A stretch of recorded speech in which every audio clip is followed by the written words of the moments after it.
É isso aí, gente. Que alegria estar aqui ainda em Recife com amigos tão queridos, pessoa que a gente admira e amigos novos, amigos de amigos. Eu ficava assim, cara, como que eu.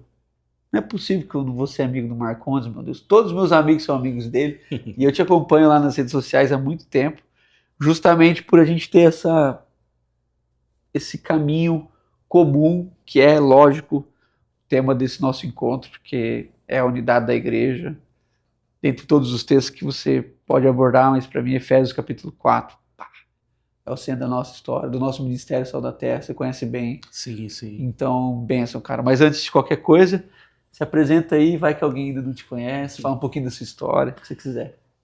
Meu nome é Marcondes e eu sou pastor na Igreja Episcopal, aqui no Recife, a Igreja Episcopal Carismática, mas eu venho de origem pentecostal, né? Do pentecostalismo clássico, e tem um período aí de transição até chegar à Igreja Episcopal, e uma jornada que explica um pouco por que é que eu amo a unidade da igreja, né? Essa jornada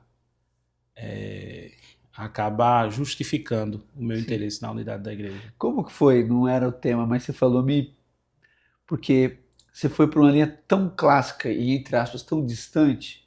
Como é que foi Isso. essa jornada assim? Por onde você passou? Qual porta você entrou para chegar hoje ali com os irmãos? As pessoas sempre me perguntam isso, né? Mas eu fiquei mais tranquilo com a pergunta quando eu vi um autor anglicano, que eu não sou bom de pronúncia dos nomes em inglês, mas ele escreveu aquele clássico, tem um livrão do N.T. Wright que é sobre a ressurreição, e Aham. ele tem o Jesus Cristo é o Senhor. E ele conhece muito de coisa de adoração da igreja primitiva, e ele é um anglicano, mas ele veio da Assembleia de Deus. Aí, como é que o cara é anglicano e veio da Assembleia de Deus, que a galera sempre pergunta, né? Aham. Mas a jornada dele foi por conta de um divórcio, né? O meu não foi Totalmente diferente. totalmente diferente, né? É, eu cresci nesse ambiente, eu nasci aqui na periferia do Recife, e a igreja Assembleia de Deus tinha um trabalho de evangelismo com crianças no bairro, era um coral infantil, e me chamou a atenção, acho que eu tinha 7, 8 anos, comecei a ir para esse trabalho de evangelização infantil, mas tive meu encontro pessoal com Jesus 14 anos de idade, né? Assim, do que eu entendi que realmente foi o milagre da regeneração, Aham. o novo coração, a mudança de vida. Mas eu comecei a estudar no centro da cidade e a sede da Assembleia de Deus tem uma biblioteca. E fiquei sócio dessa biblioteca, né, para pegar empréstimo, e eu comecei a ter contato com os livros, aqueles clássicos da editora Betânia, de antigamente, O Contrabandista de Olha Deus, aí que legal. A Cruz e o Punhal, O Nossa, Refúgio Secreto, só clássico. só clássico, né? E aí eu vi que a galera, o irmão André, o Contrabandista de Deus, a Corrente Timbum, Refúgio Secreto, o David Wilson, eles não sabiam escrever. Quem escrevia para eles era um casal, João e Elizabeth Sherrill. E esse casal é um casal episcopal, né? Aí eu fiquei curioso que danada é essa igreja episcopal, né? Não conhecia nem o significado da palavra Sabia nem episcopal, falar. Aham. nem falar. Depois eu encontrei um texto em Timóteo que fala assim: se alguém deseja o Episcopado. episcopado, né? Aí Deve acho ser que isso. deve ser isso, né?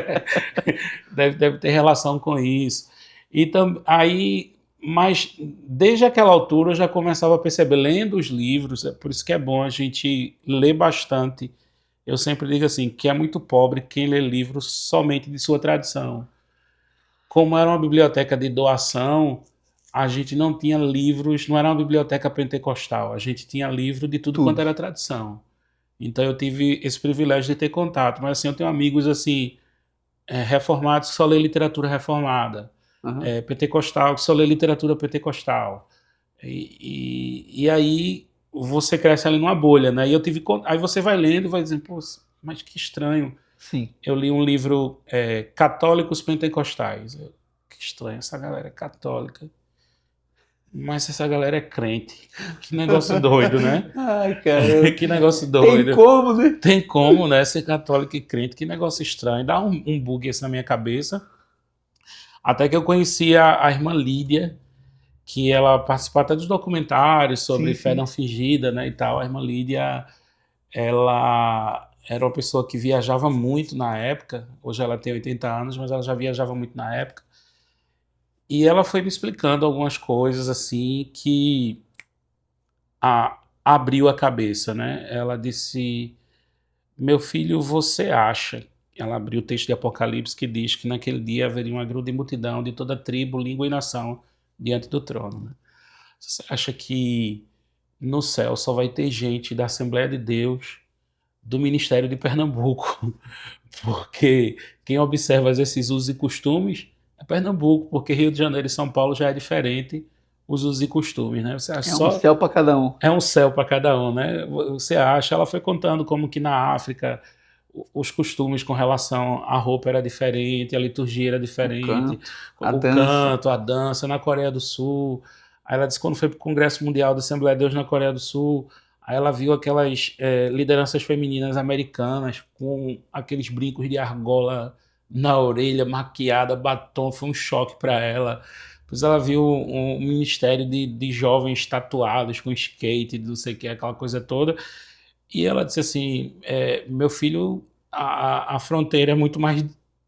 O horizonte é muito mais longe do que Quando você você achar que você chegou lá, ainda ainda é tem. mais longe. Ainda é mais longe. O reino de Deus é bem maior. Quantos anos você tinha quando você teve essa conversa com Eu ela? tinha 16 anos. Que 16 privilégio. anos. Mas eu ainda pensava assim naquele período, né? É, poxa, existem salvos, eu fui de estágios diferentes, né? Existem salvos em outras igrejas, mas assim, eles são salvos, mas são imaturos, eles não Eles não têm. fizeram a leitura certa. Assim, a gente sabe mais, né? É. Tipo só assim, poxa, estudava teologia sistemática, pegava a sistemática do Stanley Horton na Assembleia de Deus, aí teologia sistemática a gente tem explicação para tudo. Eu tenho saudade desse mundo que tudo é explicado, sabe? Que você tem resposta, Tem você sabe resposta pra o tudo. arrebatamento, os 7 anos, o milênio, não sei o quê, o Aí homem você é pega três outra partes, sistemática, pega outro sistemática, Bavinck, pô, tudo era espiritual e corpo, agora vem Bavinck o Berkoff vem dizendo que alma e espírito é a é mesma a mesma coisa. coisa. Que confusão na minha cabeça, aí vem com esse negócio de amilenismo, Pré, que não existe, e que de repente o pré é uma coisa nova, ou não sei, aquela confusão na quem cabeça, né? escreveu certo isso aí? Que saudade do meu mundo certinho. Mas aí eu achava assim, Controlado? controlado e tudo, e aí eu achava assim, não, o pessoal é imaturo. Mais uma vez a irmã Lídia me convidou. Ela estava no supermercado aqui do Recife e ela tinha umas amigas da Igreja Metodista da Torre, que estavam conversando com ela e chamou ela para ir na Igreja Episcopal, que estava tendo uma conferência do Randy Clark, né? Ah, Eu sei que alguns irmãos têm uma dificuldade com os carismáticos assim mais claro. radicais, né? O movimento carismático mais radical, vamos dizer assim. E naquela época, o Randy Clark ainda era da Vineyard, que é uma igreja carismática séria, né? Uhum. E principalmente aqui no Brasil tem um trabalho, mas a Vineyard é uma igreja carismática séria. E em Toronto, no Canadá, na Vineyard do aeroporto, estava acontecendo um avivamento e uma renovação que estava tocando todas as igrejas da comunidade britânica. O Canadá fazia parte da comunidade, faz parte da comunidade britânica, né? Aham. As igrejas anglicanas no mundo inteiro. E na Austrália, Nova Zelândia, África do Sul, a Inglaterra, né, a Trinity de Brompton tinha sido sacudida pelos fenômenos espirituais que estavam acontecendo em Toronto, e isso estava impressionando todo mundo. O Michael Green e outras pessoas estavam estudando isso, falando que era impressionante como o britânico, que normalmente é bem reservado, é muito difícil que ele tivesse sofrendo uma espécie de autossugestão emocional, Uhum. porque não é da natureza do britânico essa coisa de Zero chorar. emoção. E ao contrário, eles são totalmente de palavra, revelação, e não tem nada a Isso. ver com a cultura, né? É Com uma a coisa cultura, né? Se fosse totalmente. assim, não, tá acontecendo um negócio no Brasil que a galera tá gritando, chorando, rindo, aí Faz parte da cultura. faz parte da cultura. A Mas gente toda vez é. que eu fui na Inglaterra, eu recebi palavra.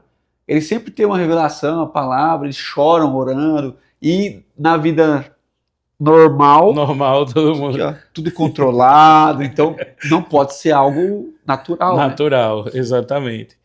E aí eles estavam vindo para o Recife, porque naquela altura a Catedral da Trindade, que é a igreja onde eu estou hoje, né, uma igreja que tem mais de 170 anos, né, desde o tempo da capelania consular britânica. Ela estava muito ligada com a Trinity de Brompton, em Londres, e aí Aham. trouxe o pessoal, né, veio o Randy Clark com o pessoal, e irmã Lídia ouviu falar disso e disse, eu queria ir para um lugar em que eu não fosse ministrar, só sempre ser... Aí eu disse, deixa eu ir com a senhora.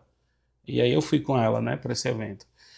Cheguei lá, assim, impressionante o que estava acontecendo na igreja, e como pentecostal, né, você fica, meu Deus, tem coisas do movimento carismático que não existe no pentecostalismo clássico, é uma outra diferença que as pessoas acham que é Mesma coisa. a mesma coisa, É. mas não é. O pentecostalismo clássico, raiz, ele é bem mais comportado, ele parece um batista tradicional no molho do espírito, assim, né? Porque tem Boa, coral, tem boa. orquestra, Mas ele é todo mas programado. ele é todo programado, É, ele não é como carismático, todo todo mais espontâneo. espontâneo, mais espontâneo, né?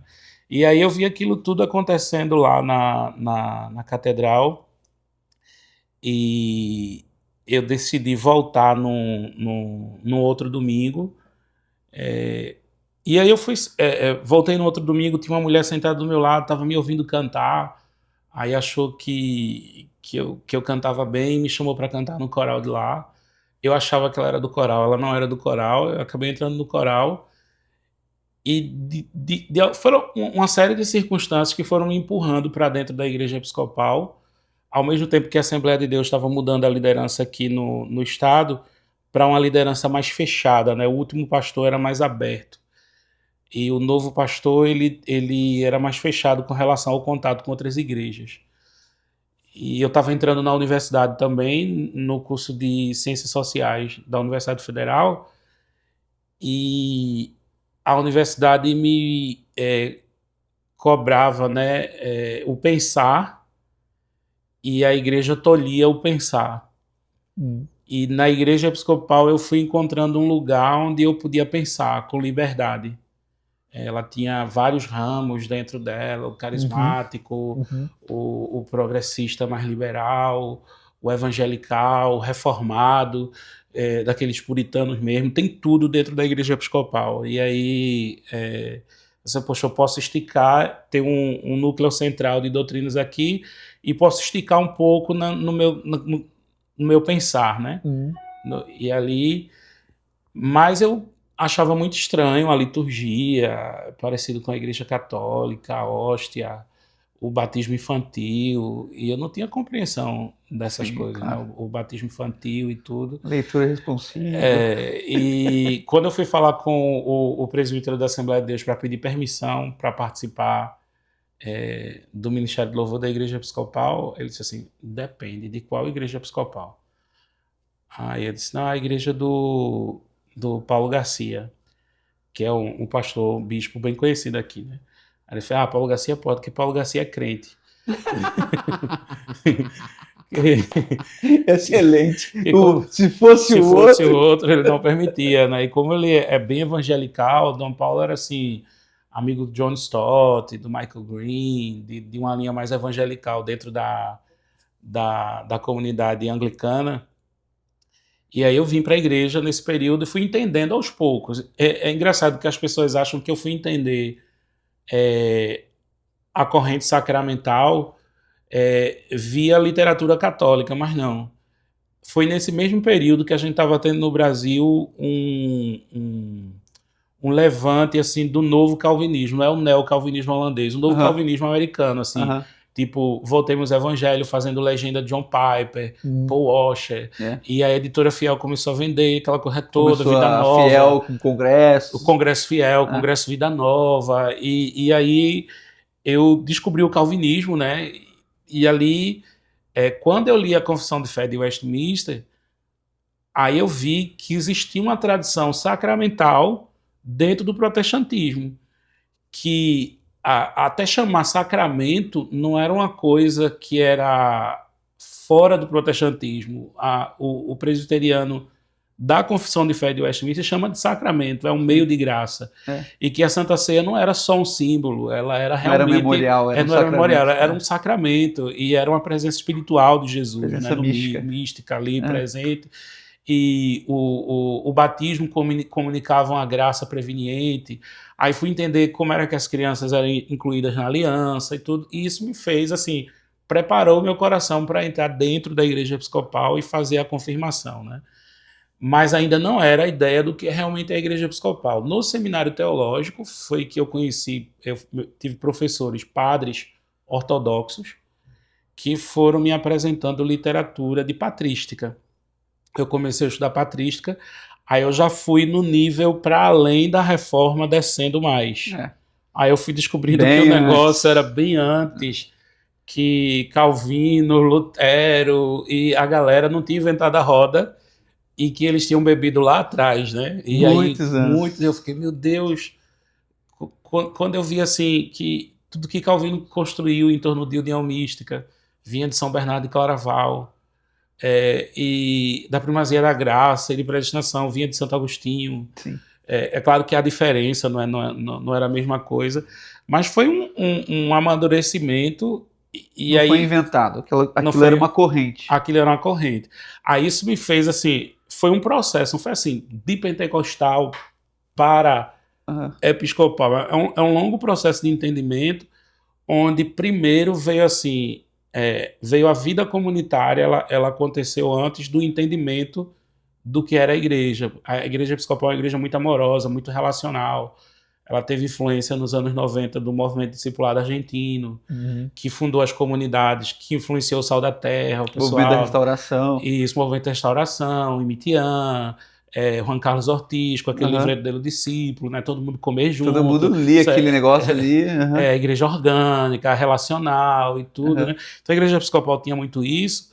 Então, mesmo que você não entendesse a doutrina, você pensar assim, mas esse menino, essa menina é meu irmão, minha irmã, e eles me amam, tá entendendo? É igual a vida, primeiro você aprende a falar, depois escrever. Então, assim, tem uma ordem para as coisas, né? Tem uma ordem, exatamente. A vida de Deus está aqui, eu não sei explicar, um dia eu vou entender como é que eles funcionam aqui, né?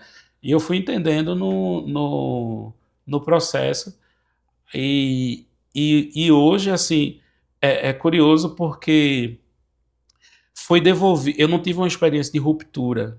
Eu não gosto muito de testemunho de ex, porque é como se fosse um casal que separa e você vai ouvir o ex-marido, a ex-esposa, depois você tem a impressão que não é a pessoa que eles estão dizendo que é, sabe? Porque a galera detona assim um outro, quase sempre você tem a impressão que não é a mesma pessoa. E eu fui percebendo isso, por exemplo, eu conheci um amigo que tinha sido católico, trabalhou na Canção Nova. Aí ele malhou o pau na Canção Nova. Um monte de absurdo com a Canção Nova. Aí eu nunca fui católico de dentro, né? Assim, só aquela católica cultural brasileira de infância, mas nunca fui de dentro. Aí pensei, poxa, de repente ele tá falando, eu não conheço de dentro, é isso mesmo, né?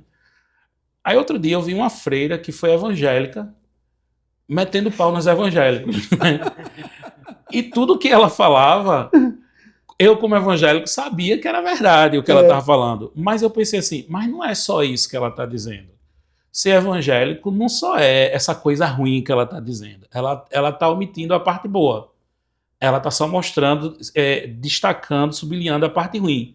Aí eu pensei, então meu amigo evangélico que foi católico, de repente ele está fazendo a mesma coisa que ela, sublinhando só a parte ruim, a experiência ruim dele, ele está sublinhando, esquecendo tudo que foi bom. E aí eu fui notando que em testemunho de ex-católico, ex-arminiano, que tornou calvinista, não sei o quê, nada prestou de onde eu vim. Tem que destruir essa ponte, parece. Né? Tem que destruir, o arminiano vai tudo pro inferno, vai não sei o quê, aquela coisa toda. E eu isso não aconteceu comigo. Comigo foi... uma coisa vai levando a outra, não tem uma ruptura. E à medida que eu vou entrando para uma catolicidade maior, essa catolicidade, que é justamente do termo catolicidade, ela não exclui, ela inclui as minhas experiências anteriores. Só explica o termo, nem todos estão... familiarizados com a catolicidade, né? Católico é aquilo não é romano. não é romano, né? Aquilo que é de toda a igreja, em todo o tempo e em todos os lugares. Tudo que é da igreja, em todas as épocas, em todos os lugares, né? Pertence à igreja. Não é católico romano. As pessoas acham até que o termo católico romano é contraditório, porque como pode ser romano ou é romano, né? Como pode ser local, é só um adjetivo para especificar a igreja ali ligada ao bispo de Roma. Mas essa catolicidade é a totalidade. Estou usando o termo catolicidade, sim, totalidade da igreja. A igreja de Cristo. A igreja de Cristo, né? Com todos os seus dons, com toda a sua multiformidade e tudo. E aí eu fui percebendo que quanto mais católico nesse sentido, não romano, mas quanto mais católico você mais você inclui, mas não inclui de maneira desastrada, que relativiza a doutrina ou irresponsável. Você inclui de forma madura. Porque eu fui percebendo, por exemplo, que a patrística, os puritanos, os pietistas, devolveram a maturidade ao meu carismatismo pentecostalismo, /pentecostalismo. Eu sou um carismático hoje mais maduro por conhecer que o movimento pentecostal e carismático ele não cria roda e surge agora no século XX. Ele tem um lastro de fogo lá atrás, né? Milenar. E aí também, eu posso dizer assim, eu sou um reformado maduro porque eu entendo que nada começou em 1517. Tem um lastro lá atrás, sim, de gente que veio antes e preparou o caminho para os reformadores, né? Uhum. E a gente está tudo ligado nisso, né? Em níveis diferentes de maturidade e essa diversidade do corpo de Cristo. Então, isso me dá paciência também para olhar para o irmão que de repente hoje está num estágio que eu entendo que seja imaturidade, porque eu estive lá, sabe? Eu sei como é que é a dinâmica do pensamento, de quem está naquele lugar, de quem está naquele ponto, de eu não excluir. E isso para tudo, não só para as posições teológicas, mas posições políticas também. Eu faço muito esse exercício de pensar o outro do ponto de vista político.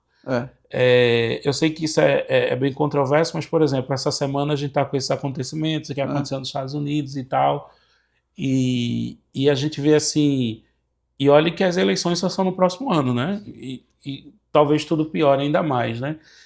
E a gente não consegue fazer um exercício de, mesmo entendendo, eu não estou pedindo uma relativização da verdade e das convicções, mesmo tendo as nossas convicções próprias, a gente começar a olhar para o outro com paciência e não pensar o pior do outro, que o outro é um mau caráter, que está tentando enganar, que está tentando acabar com a igreja, mas alguém que sinceramente acredita naquilo, sim, que acredita ali, né?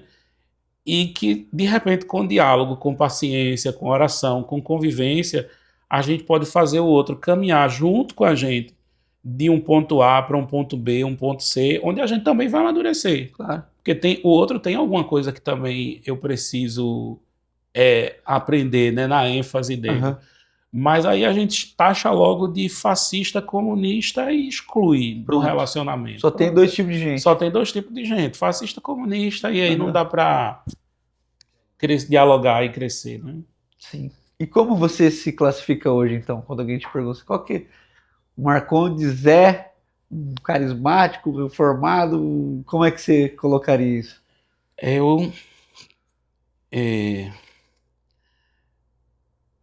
Eu sou um episcopal. Cristão episcopal. Ele foi esperto. Eu sou um cristão episcopal. Por que deu essa pausa assim? A igreja episcopal, ela engloba tudo isso. Para mim é muito fácil, assim. Eu fico olhando, as pessoas ficam admiradas, às vezes, assim, com a liberdade que eu tenho que falar algumas coisas na rede social e tudo, e não sofrer repressão, que alguns amigos têm, né? De vez em quando, um amigo meu presbiteriano diz, mas quando eu não posso falar isso, o amigo batista diz, não posso falar isso e tal. E eu vejo como eles têm esse coração na unidade, na diversidade, mas eles não podem falar isso, né? E como a Igreja Episcopal dá essa liberdade, principalmente porque ela é parte daquilo que a gente chama, principalmente nossa Igreja Episcopal Carismática, movimento de convergência, Tá. que ali no final da década de 70, isso está começando a acontecer agora no Brasil. Você tem um movimento muito grande de pessoas de igrejas carismáticas independentes retornando para as igrejas históricas sacramentais. Muito. Robert Weber vai chamar isso de caminho de cantuária, né? Que era um retorno para o anglicanismo a princípio, né? Depois alguns reformados mais radicais começaram a criticar e dizer assim, o caminho do cantuária está levando a Roma, porque tem algumas pessoas voltando para o catolicismo, né? E outros dizendo, não, é de Roma para Constantinopla, voltando para a ortodoxia, né? Mas muita gente voltando para essas tradições históricas e muitas cabeças, assim, fizeram parte desse movimento inicial. Robert Weber foi um na adoração, Daniel do Lecionário foi muito inspirado pelo Robert Weber para a restauração. Daniel é só da terra.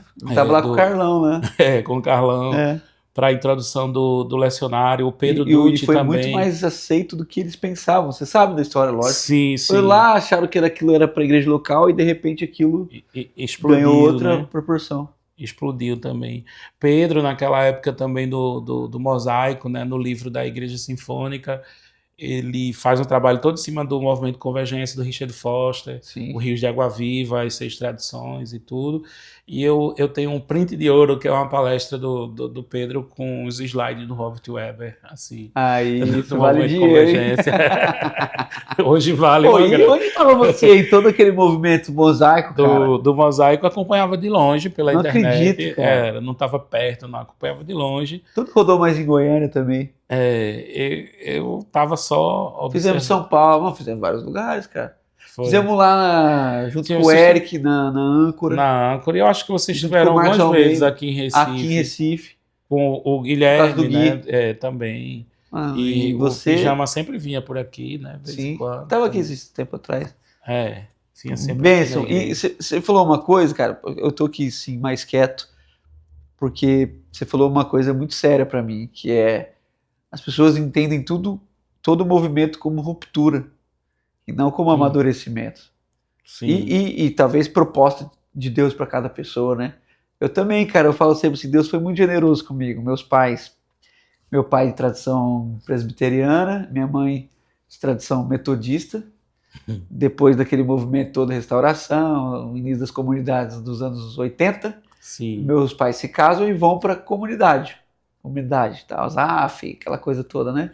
E pronto, eu nasci ali inserido naquilo, nem sabia que existia movimento evangélico, porque as comunidades também eram mais fechadinhas, né? Sim. Almoçava, aquela coisa, você colocava seu prato, o almoço era assim, todas as famílias levavam a comida, punham na mesa com a família, mas todo mundo podia, você trouxe frango, eu trouxe carne, eu quero comer, pronto, era tudo comunitário.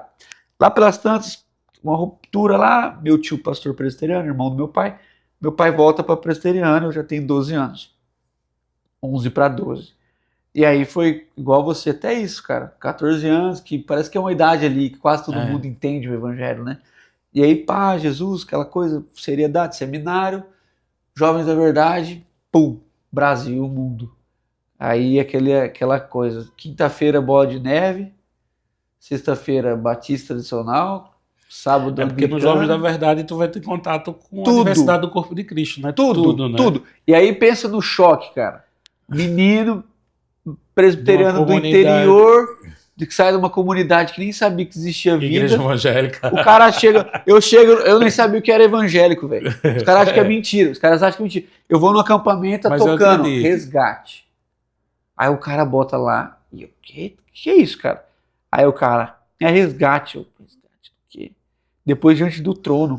O cara, não, Diante do Trono é famoso.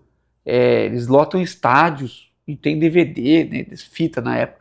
E eu, mas que é de igreja? Porque na comunidade, as pessoas, até os cânticos eram feitos pela própria comunidade, então era um gueto.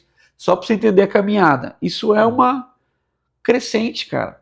Como ministério, como presbiteriano, com contato com os anglicanos, e aí fui, cara, menonita. Irmãos menonitas. Fui numa colônia alemã.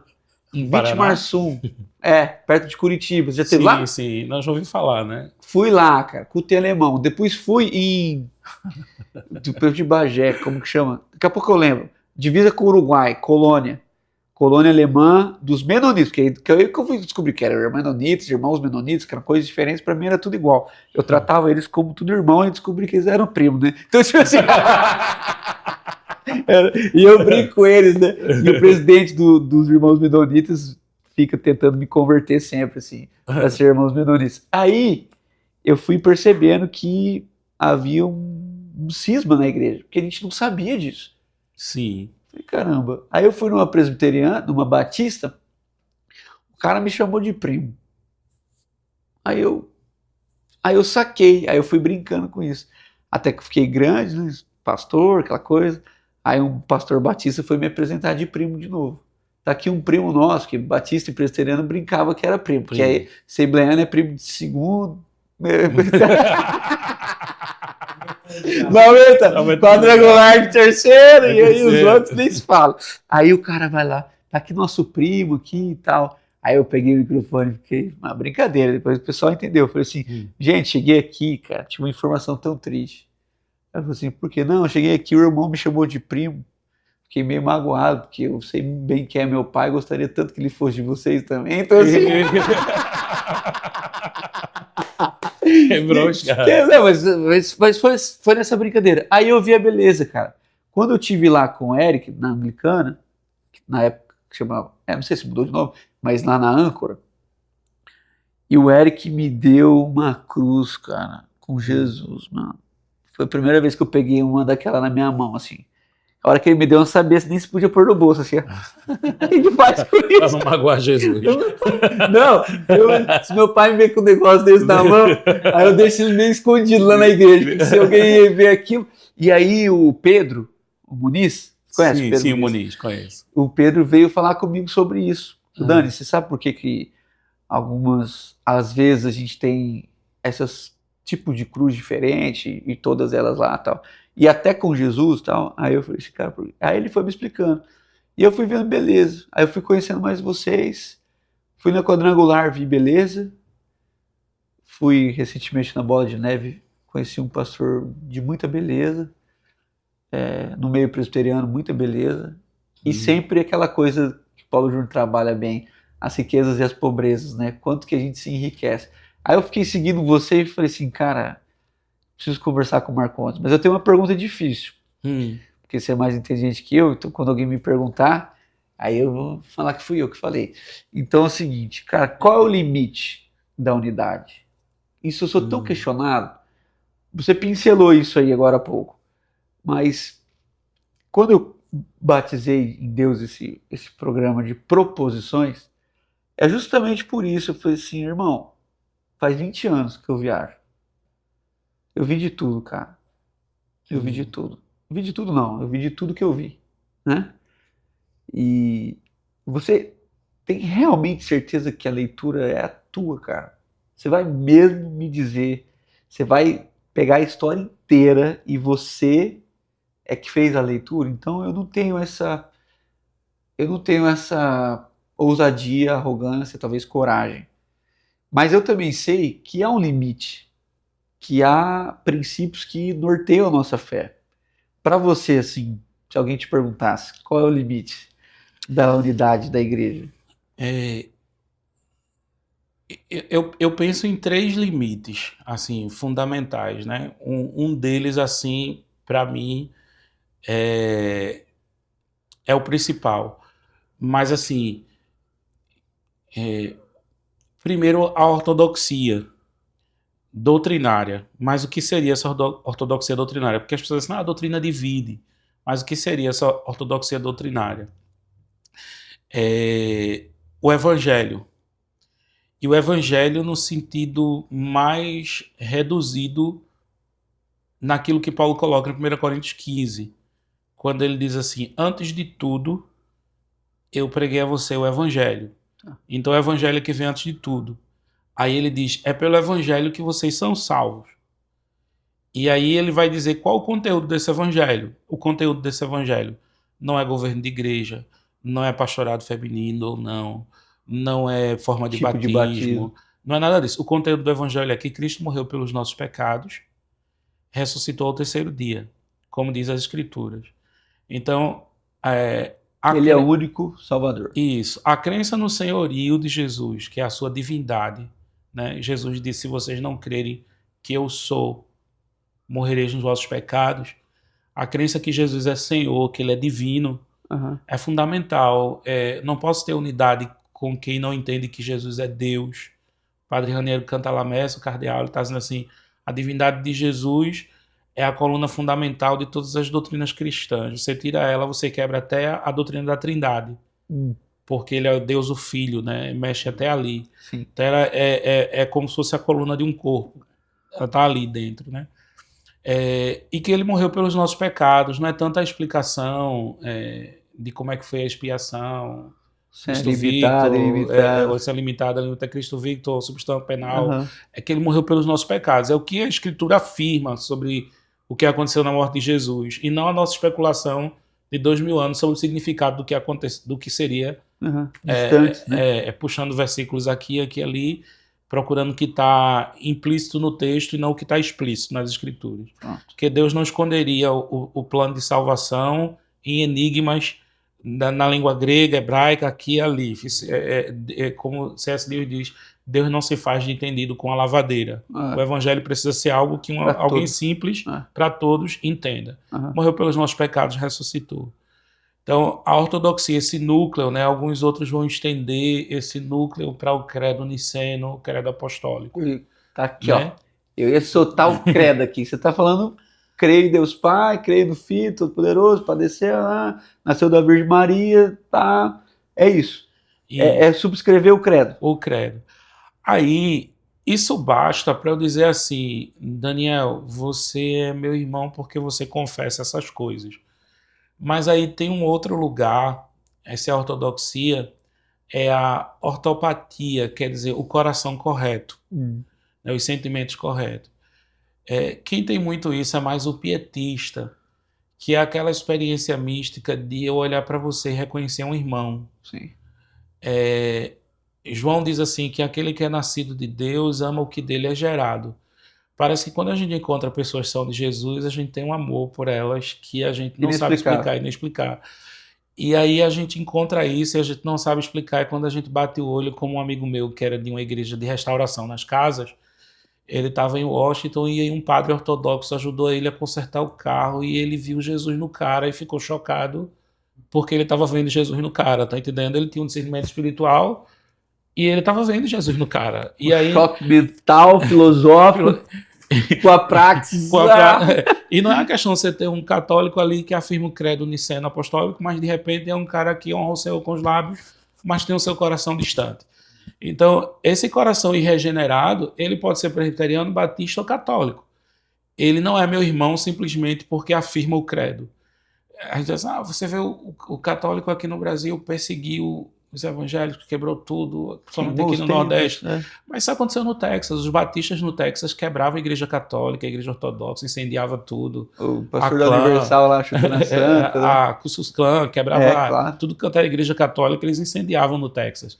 Porque não tem o coração correto, são nominais, tem a doutrina, a ortodoxia, são batistas do sul dos Estados Unidos, segregacionistas e tudo, não tem o coração correto. Os Quakers, aquela coisa mais mística, não tinha uma ortodoxia tão elaborada, mas tinha o coração correto. 300 anos antes da abolição, os Quakers sabiam que a escravidão era errada. Já falavam sobre isso. E na Pensilvânia não tinha escravo. Eles já entendiam pelo coração de Jesus, pelo coração correto, que aquilo não era certo, embora eles não tivessem elaboração teológica para aquilo. E o terceiro limite, que eu acho que para mim assim, é o que me pega, né, que me dá a agonia, porque o coração eu não posso julgar, tem gente que é mais, não posso colocar no meu discernimento subjetivo se tal pessoa é ou não meu irmão, eu discerno mais ou menos, mas não posso colocar na conta da subjetividade. A ortodoxia ele afirma com a boca, mas tem uma coisa que me pega que é a ortopraxia, a ética, né? E eu lembro que quando Caio Fábio, lá nos anos 90, para formar a EVB, a Associação Evangélica Brasileira, que ele reuniu toda essa galera dentro desde a Sara Nossa Terra, a Igreja Presbiteriana do Brasil, a Igreja Congregacional Evangélica, a Renascer em Cristo, todo mundo junto. E não tinham esses... você precisa, para compreender o que eu estou dizendo, pensar nos 90 não é o que aconteceu de 2000 para cá. Tudo que a gente vai ter de neopuritanismo, radicalização do neopuritanismo calvinista, G12, essas coisas, é tudo de 2000 para cá, não tinha nada disso, era uma igreja evangélica diferente. Né? Mais evangelical. Mais evangelical. E essas denominações que eu estou citando, elas não estavam envolvidas em escândalos, elas eram outra coisa. Era um outro momento. Desse tamanhozinho, né? Era uma liberdade no louvor, na adoração, dons espirituais, era uma coisa mais simples, mais pura. Sim, né? Sem nenhuma exposição, né? Exposição. E aí tinha um grupo nesse tempo que a Igreja Universal do Reino de Deus, ela queria fazer parte da EVB. E o Caio Fábio excluiu ela e um monte de gente ficou chocada, que assim, e a unidade? Que é quando quem não compreende a unidade da maneira correta vai dizer pra gente assim, quando a gente chega e põe o limite. E a unidade? Porque eles não afirmam que Jesus é Senhor, eles não são pentecostais, tá no slogan deles, lá, Jesus é Senhor, e a unidade? E aí o Caio Fábio escreveu algumas coisas, está nesse livro que é o Manifesto da EVB de 94 em Brasília, na Igreja Presbiteriana do Planalto, né, do Adair Sandoval. Ele diz assim, existe um limite ético para a unidade. Nem todo aquele que diz Senhor, Senhor, mas aquele que faz a minha vontade, aquele que pratica a minha vontade. Se a gente aceita a IURD dentro do contexto de unidade evangélica, a gente está dizendo que essa prática de extorsão do pobre, de mentira, de teologia da prosperidade é correta. A gente está endossando isso. E aqui eu não posso ir nisso. Aqui é o meu limite. E aí quem vem comigo... E aí foi quando houve uma divisão, o projeto da EVB dali para frente não foi tão adiante, porque alguns grupos depois assinaram, apoio universal, retiraram e tudo. Mas tem esse limite. E às vezes as pessoas falam para mim assim, ironiza, né? Vem algum comentário sarcástico nesse sentido, né? E o Silas Malafaia, né? Como que é assim? O Silas Malafaia, a sua unidade, cadê a sua unidade, né? A sua unidade aqui. Eu me reservo, eu não vivo falando dele, não digo nada contra ele, me reservo. E cada vez mais, assim, por causa das redes sociais, eu estou conhecendo cada vez mais pessoas que... meu Instagram não tem tantos seguidores como uma grande celebridade de rede social, mas os poucos seguidores são lideranças das igrejas evangélicas do Brasil inteiro, principais lideranças. Representativo. Então essas lideranças estão ali, cada vez mais eu estou tendo contato com gente que está a uma pessoa só do Malafaia, tá entendendo? Antes isso não chegava, mas isso chega assim, muito mais assim, é a uma pessoa dele, não é mais 200 mil pessoas para chegar nele. Eu posso falar uma coisa que um seguidor que é de dentro da casa dele, ou é de dentro da cúpula da denominação, chega a ele, né? Então eu me reservo assim, eu não gosto de magoar, fechar portas, ser injusto e tal, né? Esse tipo de coisa. E à medida que eu vou conhecendo mais pessoas, eu fui amadurecendo nesse cuidado de dizer, eu não deixo de dizer, mas de dizer as coisas com cuidado, né? É a coragem temperada com amor, né? Isso, que eu considero assim, as pessoas estão começando a aparecer para mim mais gente, não é aquela abstração. Quando eu escrevia sobre o Silas antigamente, ele era uma ideia, era a teologia da prosperidade, a teologia do domínio, essa coisa política e tal, ele é um conceito, ele não é uma pessoa. Mas à medida que vai se aproximando, né, eu vou conhecendo pessoas que conhecem e que até confirmam o meu olhar de distante mesmo, né, realmente é um problema. Mas eu vou vendo como pessoa, né, como gente. Mas assim, tem a questão ética muito forte. E aí nesses últimos, de 2000 para cá, eu vi ele fazer muitas coisas que não condiz com o evangelho de Cristo. E não é de agora, por causa das questões em torno de Bolsonaro, do documentário de Petra Costa. Não é de agora. É coisas de 2000 para cá, desde quando teve aqueles movimentos de adoração no Brasil, a questão dele ser dono de uma gravadora, Central Gospel, e ele fazer críticas ao movimento de adoração, mas porque sempre por trás tinha uma coisa assim, monopólio comercial, aqueles ataques à Marina Silva naquele período, e depois tinha a questão de Marina Silva, como senadora, ter vetado a licitação de Bíblias, ele era dono de editora. Então, são fatos, né? Não é só opinião. Não é minha opinião, são fatos, assim, essa coisa de estar com um político num turno, estar no outro, não sei o quê, essa chacota que a galera faz hoje, assim, com ele com o vídeo do Lula apoiando, depois, né, aquela coisa toda. Então, é uma prática que para mim é estranha. Ele vai colocar isso na conta do pragmatismo, do importante. É quase como se fosse os fins justificam os meios. Uhum. É para que o evangelho chegue, para que o evangelho domine a sociedade.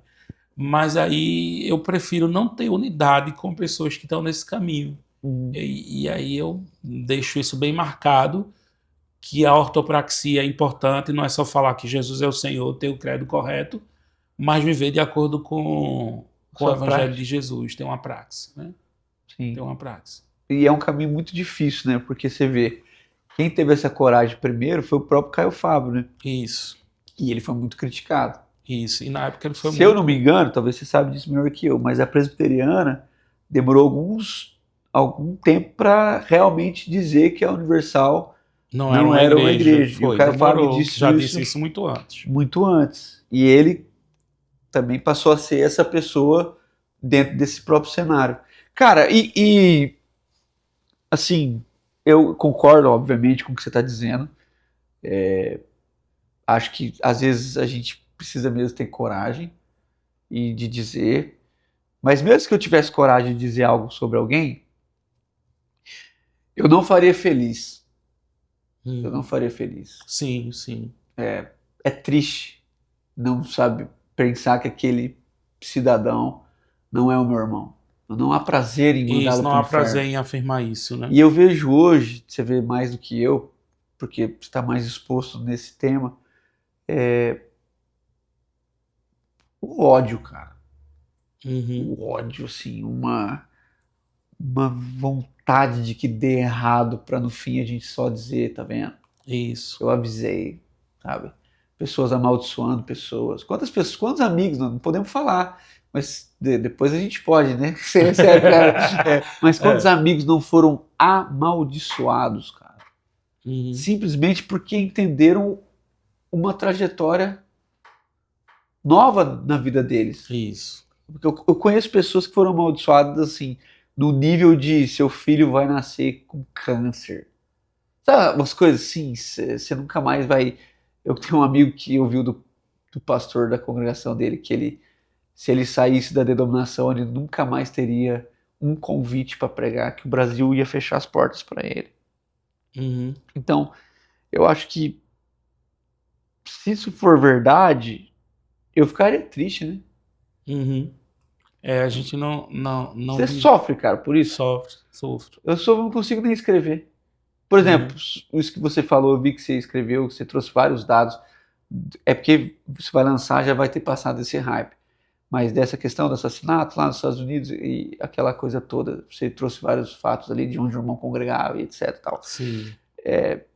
Eu não consigo escrever, cara, porque eu vejo alguém escrevendo e vejo alguém escrevendo sobre o que escreveu e vejo alguém escrevendo sobre o cara que escreveu e no fim parece que mesmo quando a gente tem uma boa intenção, parece que, tanto que a camiseta nova que eu vou trazer para você depois, do Proposições, é que os muros sejam mais baixos e as pontes mais extensas. Eu acho que o nosso trabalho é de estender as pontes, né, e não de aumentar o muro. Mas eu vejo o contrário, às vezes, eu sei que eu não estou sozinho, seria arrogância minha se eu dissesse isso, como eu e você, milhares e milhares de pessoas que amam a Igreja de Jesus e servem em suas comunidades locais, mas têm uma visão mais alargada, mas às vezes dá uma deprê, assim, de ver o que os nossos irmãos têm capacidade de fazer um com o outro. Semana passada estava junto, agora estão se matando, e eu assisto isso com muita dor, assim. Como fica teu coração? Vou falar de 2010 para cá, olhando o cenário brasileiro, você gosta muito de história, e olhando mesmo que você não viu, mas leu, como é que tem sido a sua oração, o seu coração em relação à unidade aqui no nosso país? É, a gente vai ficando triste e querendo perder a esperança, né? Mas perder a esperança, mas você vai desesperançando mesmo com essa questão da unidade na prática, né? Eu tenho esse privilégio de ter amizade com pessoas, não sei nem se isso é privilégio, ter amizade com pessoas que se odeiam, né?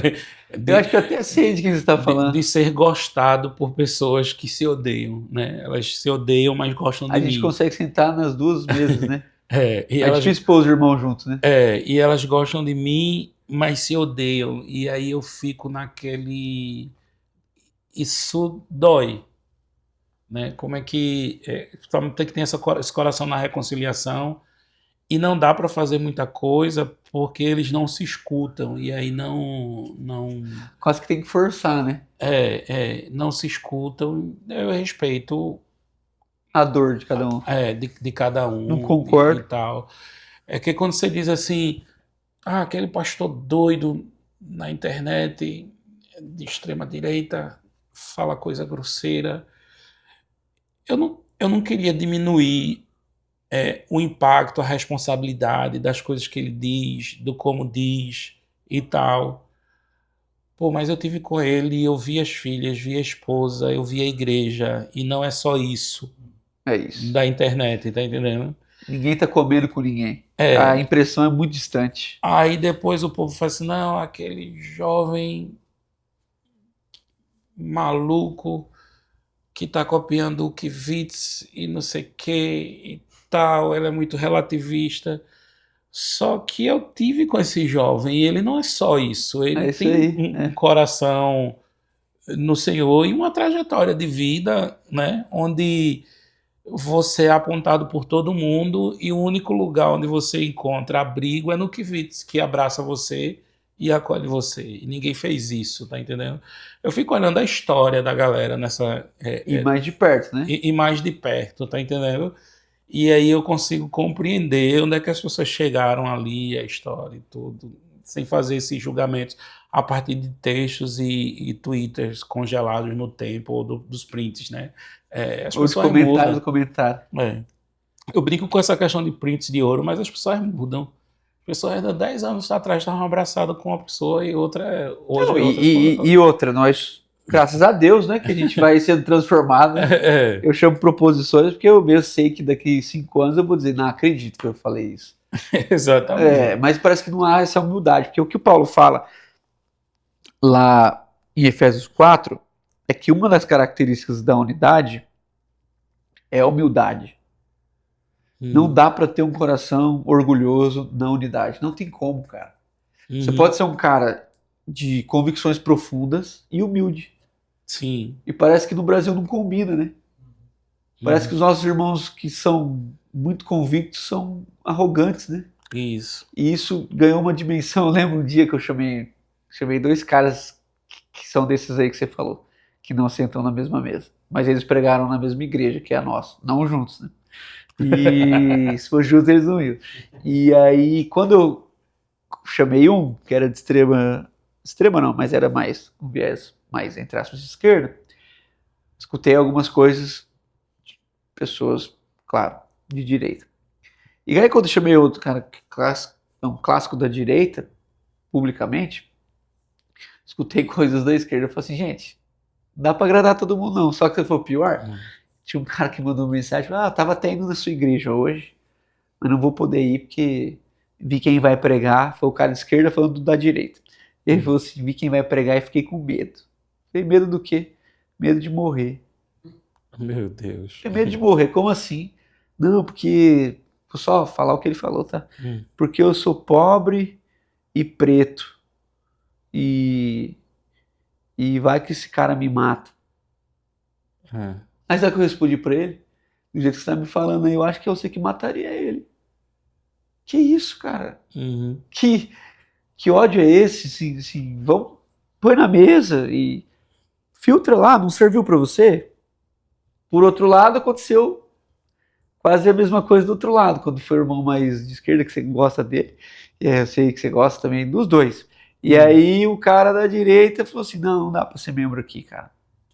Viu o que o cara falou? O cara é o que você falou, é um socialista, que lá, vai fechar as igrejas. Aí o cara começa com aquela. Você vai ver o que vai acontecer, vai fechar as igrejas do Brasil, a culpa vai ser de vocês que não se Posicionar. Essa palavra você foi muito cobrado? Então, Nossa, você tem que se posicionar, não vai se pastor, essa posicionar e seus palavra. filhos vão pagar essa conta. Uma vez, eu já ouvi tanta coisa, cara. Você também, assim. Enfim, vamos ficar nessa ideia de que humildade, amor, aproximação. Eu acho que toda relação ela propõe um encontro. Então, o que eu penso, às vezes as pessoas pensam, o que você pensa do fulano de tal? Eu falo assim, cara, eu não consigo pensar nada ainda. Como não? Mas ele fala isso, fala aquilo. Eu falei, pois é, mas eu nunca encontrei com ele, cara. Uhum. Eu não sei. O Paulo Borges uma vez falou uma coisa pra mim como se fosse a coisa mais simples do mundo, que é simples pra ele, né? Eu falei assim, como é que eu faço assim pra resolver uma questão assim quando eu tenho dois amigos que se odeiam? Ele bota os dois pra conversar. Como é que eu faço? Como que faz? Como é que eu boto? Bota os dois pra conversar, telefona na hora que o outro estiver falando e fala aqui com Chama ele. os dois sem querer. O que tu tá dizendo pra mim, fala aqui pra ele. Bota no viva voz. Mas você viu o que a gente fez lá em Lausanne, né? Ah, Então, assim, lá em Brasília. Então a gente sim. tem tentado, cara, de uma forma mais modesta, essa aproximação, entendeu? Uhum. Pegando o teu gancho, esse irmão, ele subscreve isso. Então, qual é a sua dificuldade? Porque politicamente ele não atendeu o que você pensava? Ou você vai me dizer mesmo que não, como se fala, né? Não dá para ser crente de esquerda. E o cara vai dizer, não dá para ser crente de direita. Então, assim, um povo celebrar a morte de alguém, como tem sido agora, Isso. Terrível, né? terrível, cara. É. E terrível também botar as pessoas num caráter messiânico. É tão terrível. Exato. Não é quanto, mas são dois lugares que a gente não foi chamado para frequentar. Assim, eu não sei como é que vocês vão lidar com a questão dos nomes depois. Eu vou entrar na conversa, eu vou falar, não tem problema não. Por exemplo, a gente tem. É como se a gente usasse medidas diferentes para quem é da nossa tribo, do nosso grupo, né? Numa mesma semana que eu vi o Ariovaldo Ramos, ele estava em alguma coisa do Lula. Eu acho que foi quando o Lula foi liberto, alguma coisa assim. Aí alguém me mandou um print, foi no dia que ele deu o discurso, ele estava lá.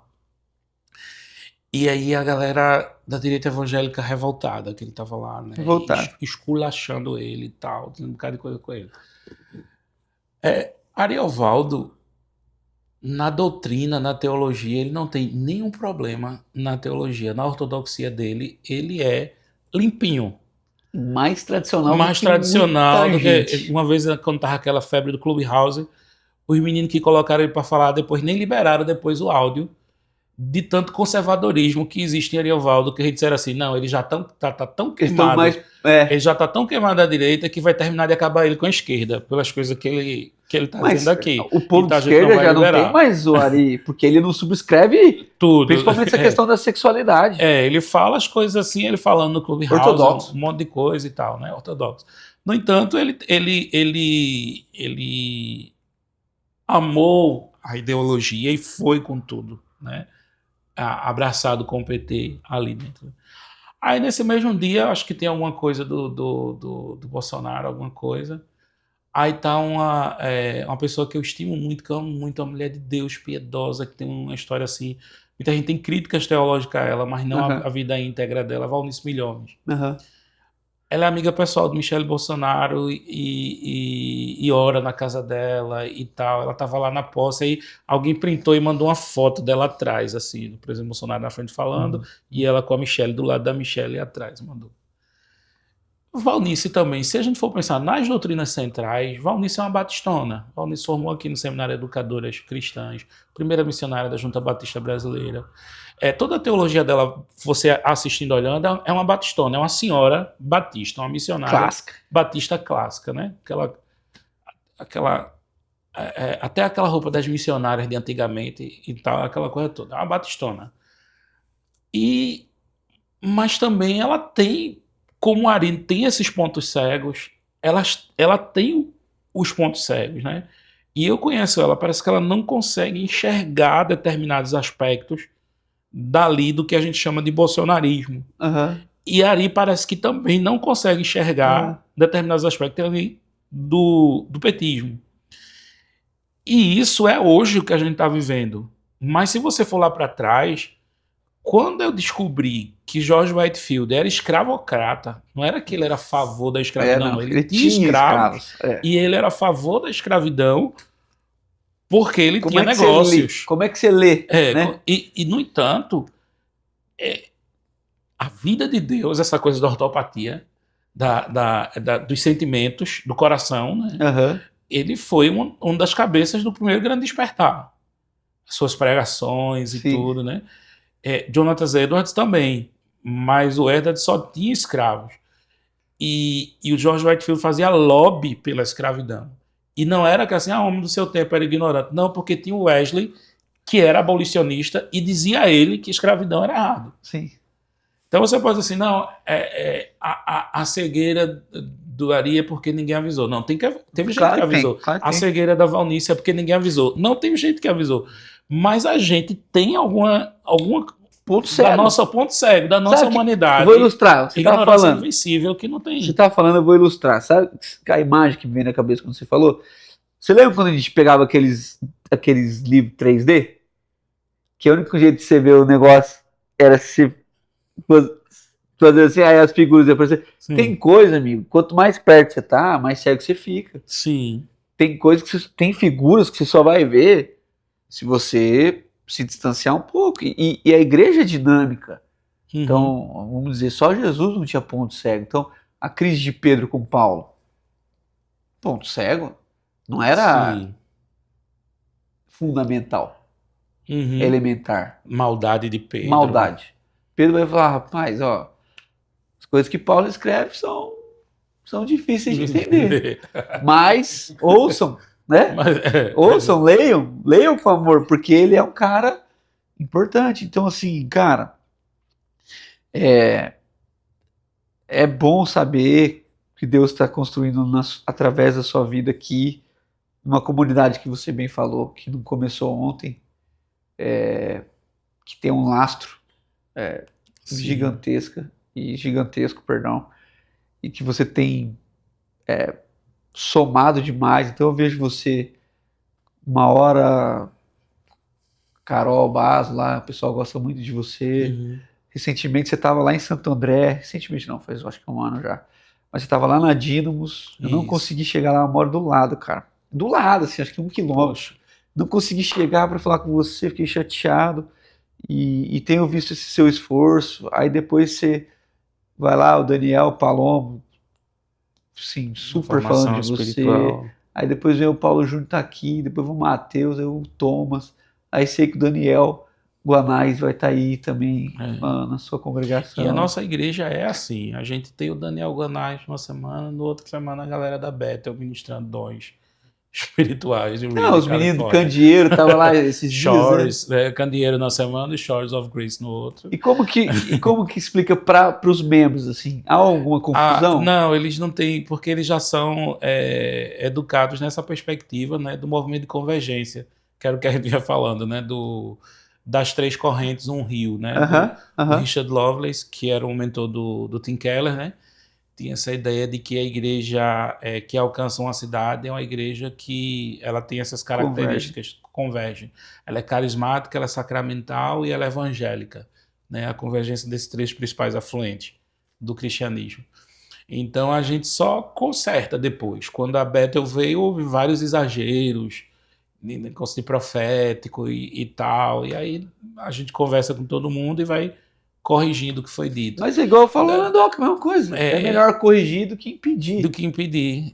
E aí a gente também faz isso quando recebe um Caio Fábio, e depois a gente tem que consertar, ele vai falar. E com todo respeito, alguém vai ter que consertar a gente também. A gente também. A gente sai no domingo, o irmão fala, não, o Daniel falou, semana que vem eu conserto.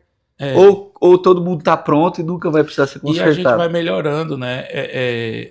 Eu costumo chamar o meu trabalho na rede social de polinização, né? Eu vou cruzando os diferentes.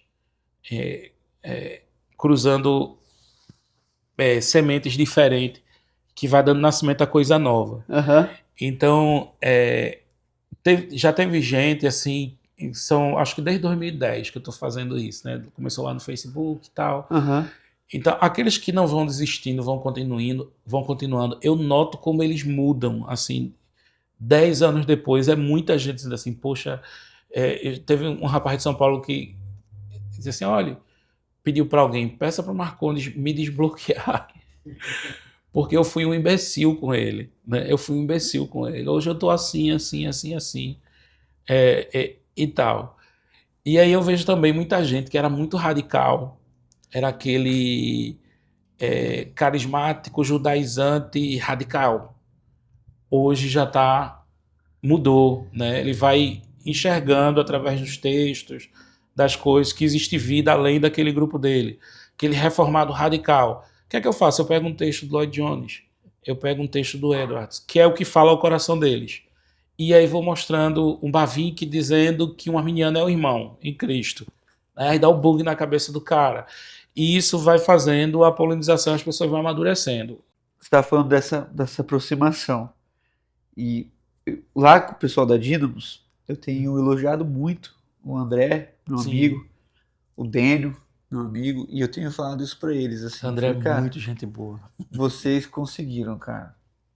Vocês são carismáticos, já passaram por uma trajetória difícil, mas hoje tem um seminário bem legal. Jansen, né?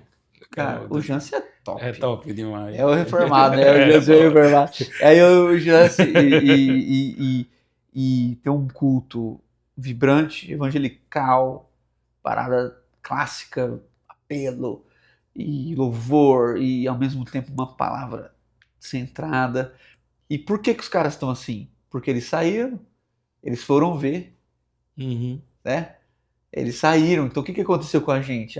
Deus deu um dom. Colocou no meu coração, no seu coração, um dom que não deu mais para ninguém. Não, a gente saiu, a gente foi ver.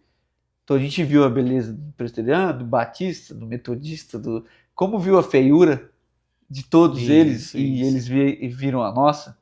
Então qual tem sido a grande diferença que eu tenho falado, principalmente para quem tem um coração mais enrijecido? Cara, faz o seguinte, vamos lá ver.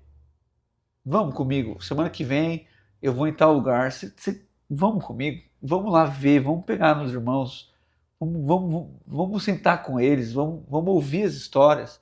Então você senta lá com os alemães, lá que eu brinquei, com os irmãos menonitas, e você começa a ouvir as histórias. Eu falo, gente, cara, isso é bonito demais, cara. Assim como tem muita coisa feia.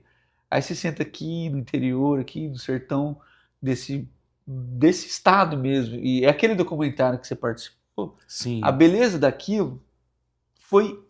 Eu não conheço quem fez aquelas lá. igrejas quase indígenas, né? Foi Miguel.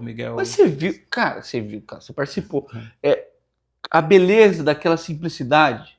Isso. O que está matando as igrejas? É não ver, é acompanhar pela internet o processo americano, triunfal, falando, irmão, a igreja brasileira não é isso que você está falando. A igreja brasileira tem sua grande maioria, talvez mais de 80%, igrejas com menos de 80 membros. A realidade é aquela ali, né? Você é uma exceção. Quando o cara vem chorar para mim, minha igreja não está crescendo, eu falo, quantos membros tem, irmão? 100, eu falo, sua igreja é uma das maiores do Brasil. Agora, teu problema é a tua internet, cancela a internet. Cancela a internet, para de sofrer, mano. Para de sofrer, vai ver a beleza do teu povo. Agora, não fica lá. O pessoal às vezes da minha igreja, Daniel, você viaja muito. Eu falo, você não tá entendendo. Se eu parar de viajar, eu morro. Porque tá aqui, olha com quem que a gente já conversou aqui. Com o Lucas Steiger. Nada a ver com a gente, né? cara trabalhando com os caras meio punk, o caramba, eu não Sim. chego nem perto de um punk. Olha aqui, como que eu vou chegar perto de um punk? Olha o meu estilo. O Thomas, cara, na Rio, Sim. você. Então, a gente até tirou essa foto aqui emblemática, né? Um print de ouro, essa aqui é um print de ouro, um print de ouro. Porque é isso que a gente tem para oferecer, mano. Então, assim, eu infelizmente tenho que caminhar para o fim, mas vou fazer aqui um agradecimento público à tua vida e ao teu esforço, mano. Porque, assim, não é todo mundo que quer pagar essa conta. Porque o Ricardo Agreste me ensinou uma coisa muito bonita, de uma forma feia. Ele falou assim pra gente, lá no seminário 2008, ele falou assim, o povo vê as pingas que eu tomo, mas não vê os tombos que eu levo. E eu guardei esse provérbio no coração, porque as pessoas veem o glamour, às vezes, do que a gente vive, ou do que elas querem ver, né? Mas elas não estão vendo a conta que a gente está pagando no que a gente crê. E eu sei que muitas pessoas pagaram antes de você e pagaram antes de mim. A gente é fruto de um movimento. Não é meu nem teu, é de Jesus. Tanto que Paulo diz que é uma preservação da unidade. Ninguém inventa a unidade. A unidade é do Espírito. A gente só tem que preservar. Então nós estamos juntos nessa preservação. Mas eu quero honrar você publicamente, cara, porque você me inspira mesmo, assim. Eu nasci para isso. Essa é a minha vida. Essa é a minha vida, essa é a minha trajetória. E quando eu vejo você, o Pijama e tantos outros que também, sim, meus amigos têm crise de ficar falando o nome deles. Mas, essencialmente, você, Pijama, assim, sempre me inspirando, cara. É como se quando eu quisesse dar uma desanimada, eu falar, cara, pagar mais essa conta não, cara. A gente apanha de todo mundo, cara. Toda hora a gente apanha, dependendo do que a gente fala, um amigo quer deixar de ser nosso amigo e o outro quer ser nosso amigo e fala, gente, será que a gente só vai ser amigo sem se concordar? Então, assim, mano, obrigado de coração. Você tem inspirado muita gente, muitos líderes, muitos pastores, e espero em Deus poder colaborar com isso que você tá, com o que Deus tem colocado no seu coração. Coloca a minha vida, nosso ministério, né? Nosso ministério não é grande coisa, mas está lá, assim, para te servir. E vou te dar... Você toma café? Você não toma, né? Tomo não, café não. Mas então você vai guardar e chá. Eu tomo chá. Chá aí, cara, você tá ficando um inglês, hein? Você tá indo muito para Inglaterra, hein? Mas, ó, essa canequinha especial. Obrigado. Proposições para você guardar e ver esse nosso encontro. E sempre que você beber um chá nessa caneca, você lembrar do chamado de Deus para a gente aumentar essa mesa e etc. E por fim, você pode falar o que você quiser, mas a gente tem um quadro só aqui, proposições, que é pergunta difícil. Estou brincando. Eu vou fazer uma pergunta fácil. Pode mandar. Eu não tenho essa prática de querer tirar alguma coisa que não faz sentido. É o contrário. É uma prática do coração. A gente tem um quadro que chama 2 minutos para o mundo, que a minha ideia era muito simples. Como eu cresci nas comunidades, eu vi muito cedo que todo mundo tinha uma palavra, cara. A gente era muito inspirado aquela coisa espontânea. Eu lembro meus irmãos, que eu sou mais novo, né? Mas eu lembro de testemunhos dos meus irmãos. Eu tenho isso na minha cabeça ali, eu com 5 anos, meu irmão testemunhando no microfone. Muito louco. E minha comunidade tinha uma coisa muito doida, cara. Tinha um sino. Do nada, não sei se isso tem em outros lugares, mas tinha sino mesmo. Quando, o cara podia estar pregando. Se alguém entendesse que tivesse recebido uma chamada de Deus, batia o sino e pegava o microfone. No meio da pregação do cara, velho. E eu lembro meu irmão falando lá no negócio. Então, assim, você vê. Então, eu sempre tive essa ideia de que todo mundo tem uma palavra. E o 2 minutos para o mundo é isso, cara. Essa ideia de que, cara, se Deus te desse uma chance para falar com o mundo inteiro, cara. Mas também, como ele vai te dar essa chance, não vai ser por 2 horas, né? Vai te dar 2 minutos. Porque aí você vai filtrar tudo que você teria para falar e você falaria assim, só o que realmente habita o teu coração. E eu não combino antes para não dar tempo do cara pensar demais. Então é o seguinte, meu Deus, você olha para a câmera, eu não consigo imaginar pensar o que eu não, pro mundo. Eu não, vamos lá. Falando pro mundo, Daniel. Não, fala com o teu mundo. Mas você tem que... O que é a mensagem específica do teu coração que se alguém te der uma oportunidade de dizer, tem que ser rápido, mas você não pode morrer sem falar. Eu gostaria que você, nós, a gente se centralizasse nas coisas realmente importantes, como o Evangelho de Jesus, o Evangelho Salvador de Jesus, a paixão por Ele e o discipulado prático, para que a gente tivesse uma igreja mais unida. Eu quero que você tenha esperança comigo de que em algumas décadas a gente tenha uma igreja brasileira mais madura depois de que tudo isso passar, que você não ficasse tão aflito durante o processo turbulento que a gente está passando, mas tivesse esperança em Deus, que é o soberano da história e está conduzindo tudo isso para um propósito maior, a igreja brasileira. E é isso que está no meu coração.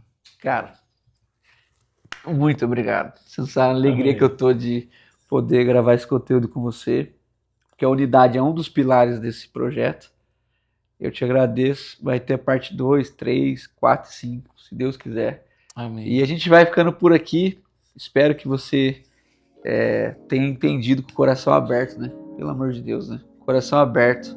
Os nomes que a gente falou, o motivo da gente falar, tudo isso aqui é para a aproximação. Então, que os muros sejam mais baixos e as pontes mais extensas. Quando algo parecer muito crítico, pense que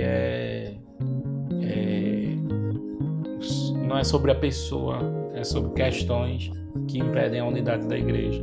É saber separar a pessoa do que ela... Dessa questão que ela levanta, o que ela representa, e não ela. Pronto. Valeu. Sejamos uma bênção. Até semana que vem, se ele permitir. A galera fica em loucura, bate palma. Aê, mano. Até porque o cara já chegou aqui.